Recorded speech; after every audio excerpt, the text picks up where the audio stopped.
Hello, grade 12s. Welcome to today's lesson. It's Economics with Ms. Piwe, and today we'll be looking at the South Africa's economic and social indicators.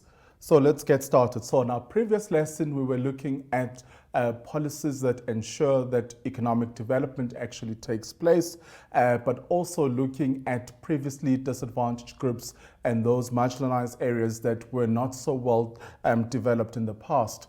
So these policies are put in place in order to ensure that development actually takes place, or to fast track the development process in those particular areas. So in this lesson, the focus will be around the economic and social indicators, because there are certain elements that must give us an indication in terms of the trends or the patterns in our economy. So we rely on the economic and social indicators in order to draw useful information so that we can make sound economic decisions. So let's have a look and get a better understanding of what these indicators are all about. So we know that economic and social indicators are useful tools which are used to determine a country's well-being. Because when we study the economy, we want to know how well the economy is doing, and also if there are challenges in the economy, so that we can come up with remedies in order to address those challenges. But we won't be able to do that analysis if we don't have certain indicators that we can use in order to determine what the well-being of the country is in terms of economic stability. So there are many economic and social indicators, including production, employment, education, and also the demographic indicators. So when we look at production, for example, if there's an increase in terms of production, that will show that we have a healthy economy. That means that there is more economic activity happening. If we have low levels of unemployment, that's a healthy aspect of an economy, because it shows that more people are employed and they are able to participate in economic activity. If our education levels are good, or the standard of education is good, and more people have access to education, that will show us, or that will determine the well-being of our economy. And also the demographics are important, how people are scattered in the different parts of the country. Is it because they are moving away from areas that are less developed and they want to come into the more urbanized and developed areas? So all of those things would be determined by these social indicators, or these social indicators will give us an idea of the different aspects of our economy. Some important terms that we need to understand before we carry on with this lesson. Starting with the CPI, the Consumer Price Index, we know that it measures the changes over time in the prices of an average market, also known as a basket of consumer goods and services that is purchased by households. It's important that we monitor and we measure this price, and also we look at the changes that actually occur in this, because that will give us an indication in terms of how our economy is doing. And then also our EAP, our economically active population. So these are all persons either of sex between the ages of 15 and 65 who supply labor for productive activities. So they still have the capacity to actually sell their factor inputs into the market and be compensated accordingly for the contribution that they make in terms of skills. Then we have the International Monetary Fund, the IMF. It is an organization working to promote employment, exchange rate stability, and also the international trade between countries. But also it looks at issues like economic cooperation by making financial resources available to member countries to meet the balance of payments needs. Okay, so it's quite an important organization, because it helps, with promoting employment, looking at the exchange stability, but also when it comes to trade, the exchange of resources between countries, it plays a very important role. And all that it wants to achieve, it wants to see different countries or member countries meeting their balance of payment needs.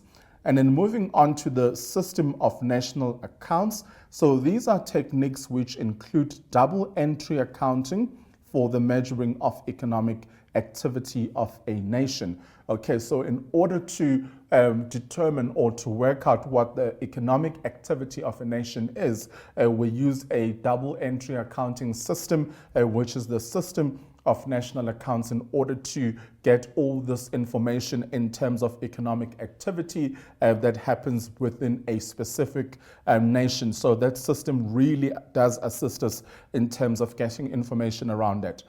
Then we have the United Nations Children Fund, an international body working with development of children rights and also their survival and protection. So it protects the children's rights because we know that there are issues of child labor that different organizations are dealing with, where young children are actually used in factories and also in the farming community and so on. So these are the actual challenges that this particular organization will focus on, but also to protect the kids and to ensure their survival, that they are not exposed to activities that will compromise their well-being. So they do such important work, and we should try and support them at all times. Then lastly, we've got the World Bank. This is the international bank established to promote economic recovery and also development. Okay, very important structure, and it's a very influential structure as well in terms of economic recovery and development, because a lot of countries do go and knock at the door of the World Bank if they are experiencing economic challenges, and the bank often steps in the recovery process to assist the countries that need the assistance in terms of recovering from an economic downfall, and also to ensure that there is stability in terms of economic development in their countries. So all these structures are very important to consider or to know when looking at social and economic indicators within a country. Right, so moving right along. So now the performance of an economy, when we assess the economy, there are a few things that should be considered. So remember, the focus here is us assessing the economy, because it is important that now and then we actually go back and assess how the economy is doing in terms of productivity, the investments that are coming into the country, the levels of employment and unemployment. So all those things need to be assessed in order for us to actually put together strategies to overcome those challenges. So the performance economic indicators are used to establish the state of the economy. An economic indicator is a statistic or a data that shows the behavior of one or other variables. Okay, so if we want to assess the economy, we can use the performance economic indicators, because they will give us useful data that we can use in order to make sound economic decisions. And also it will show us how the economy is performing in terms of production, income, and spending. So if we want to make economic policies, we will rely on this information that has been collected using the performance indicator or the performance economic indicators in order to make those decisions. Also, it's important that we have the comparisons. So the comparisons, changing statistics, inform us of changes in the economy. By comparing these changes, we can determine whether there is a growth or a slowdown in the economy. So it's important to do the comparison to see how are we doing from the previous financial year. Has there been any improvement in terms of production or the GDP or the investments that have been coming into the country? So the comparison changing statistics, also it's a form of data, will help us to get information in terms of economic growth or whether we are experiencing a slowdown in the economy. Then the third option that we're going to look at is the specifications. They need to be meaningful. Indicators need or have to be compiled in terms of their rules of compilations. Okay, so it's important that we get specific information, or we need to ensure that the specifications actually take place, and not just take place, but they meaningful as well, because we need to get reliable information from these indicators, because if the information is not reliable, then we are not going to be in a position to make sound or rational economic decisions. So we need to actually validate the process of collecting this information, so that we can say that this information is validated or valid or has been researched, and we can use it to make decisions. The purposes of indicators are compiled for specific purposes. For example, the CPI is calculated to show an increase or to show increases in consumer prices, and also to reflect the cost of living as well. It's important that we calculate the cost of living, because when companies design remuneration packages, they consider the cost of living, and also they consider the consumer prices, whether there's been an increase or a decrease over the past couple of years in terms of consumer prices.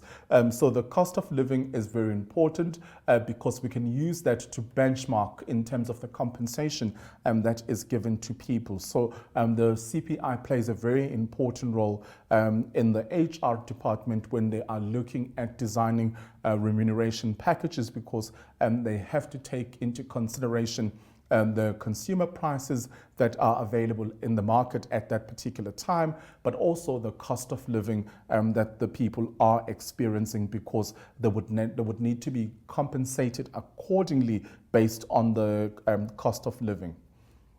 Now, looking at economic indicators, so we'll start off with the price change indicators. So the price increases occur either because of scarcities of a product or changes in consumer preferences. So price increases over long periods or over long periods of time, they are known as inflation. So we know that inflation is known as a considerable rise in prices. We know that there are a number of factors that could cause prices to increase. The fact that there are scarcities happening in the market. Remember, economics is all about solving the problem of scarcity. The fact that we've got limited resources and unlimited wants and needs. So the fact that an item is considered to be scarce, it will result in it being expensive. So the prices would be hiked up or will increase because of the nature of the product. But also the preferences of consumers play an important role when it comes to price increases, because if consumers change their preferences, that would have a direct impact on the price as well. And then remember to be able to define what inflation is. It's a considerable rise in prices, or a general rise in prices, or a general increase in prices. So just know what inflation is. So there are two key price change indicators that we need to consider. The first one is the Producer Price Index, also known as the PPI. This is the indicator used to measure an increase or a decrease over time in the prices of goods produced locally. So that's a very important concept, that we are looking at goods that are produced locally when they leave the country or when they leave the factory floor, and an increase or a decrease in the price of imported goods. Okay, so that is the Producer Price Index, also known as the PPI.